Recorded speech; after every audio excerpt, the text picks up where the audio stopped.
रासायनिक दवाओं का उपयोग करने के समय पौधों की वृद्धि और फूलों का खिलना बहुत कम था। इसके बाद मैंने फेसबुक पर APKS ऑर्गेनिक्स कंपनी के FL77 उत्पाद के बारे में देखा और उनसे संपर्क किया। उन्होंने खेत का निरीक्षण करने के बाद इस उत्पाद का उपयोग करने की सलाह दी। इसे उपयोग करने के बाद फूलों की गुणवत्ता में काफी सुधार हुआ। फूल अच्छी तरह खिलने लगे और बेहतर गुणवत्ता के साथ प्राप्त होने लगे। यदि पनीर गुलाब की खेती में FL77 का उपयोग करना हो तो 10 लीटर पानी में 250 मिलीलीटर दवा मिलाकर स्प्रे करना चाहिए। पौधे के दोनों ओर अच्छी तरह छिड़काव करने पर नई शाखाएं और कोपलें निकलती हैं। इन नई कोपलों पर बनने वाली कलियां स्पष्ट, अच्छी तरह खिलने वाली और लंबे डंठल वाली होती है।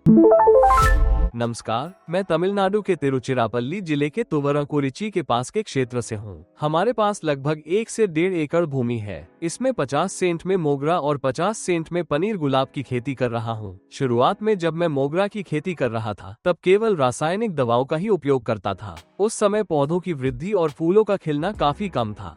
बाद में मैंने फेसबुक के माध्यम से APKS ऑर्गेनिक्स के FL77 उत्पाद के बारे में जाना। उनसे संपर्क करने पर उन्होंने खेत का निरीक्षण किया और इस उत्पाद के उपयोग की सलाह दी। इसका उपयोग करने के बाद मोगरा के फूल अच्छी तरह खिलने लगे। फूलों की गुणवत्ता भी काफी बेहतर हो गई। कुल मिलाकर मुझे बहुत अच्छे परिणाम मिले और मैं इससे पूरी तरह संतुष्ट हूँ। इसके बाद मैंने उनसे पूछा कि क्या यही उत्पाद पनीर गुलाब में भी उपयोग किया जा सकता है। उन्होंने इसकी अनुमति और सिफारिश दी। उसी के अनुसार मैं अब पनीर गुलाब में भी इसका उपयोग कर रहा हूँ और वहाँ भी इसके परिणाम बहुत अच्छे मिले हैं। इसके बाद मैंने अभिमान उत्पाद का भी उपयोग किया। इसकी सिफारिश भी उन्होंने ही की थी। इस उत्पाद को उपयोग करने से पहले खेत में सिंचाई करनी होती है और उसके बाद पौधों के जड़ क्षेत्र में इसे देना चाहिए। इससे जड़ों का विकास बहुत अच्छा होता है। जब जड़ें मजबूत और स्वस्थ होती हैं, तो पौधे की वृद्धि भी स्वतः बेहतर हो जाती है। मेरे खेत में पौधों का विकास बहुत अच्छा हुआ है और इसके परिणामों से मैं 100% संतुष्ट हूँ। पनीर गुलाब में FL77 का उपयोग करने के लिए 10 लीटर पानी में 250 मिलीलीटर दवा मिलाकर स्प्रेयर से छिड़काव करना चाहिए। पौधों के दोनों ओर अच्छी तरह छिड़काव करने पर नई कोपलें निकलती हैं।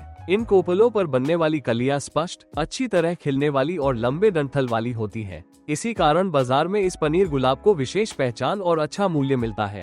यही तरीका मोगरा की खेती में भी अपनाया जा सकता है। मोगरा में भी फूलों का अच्छा खिलाव और बेहतर गुणवत्ता प्राप्त होती है।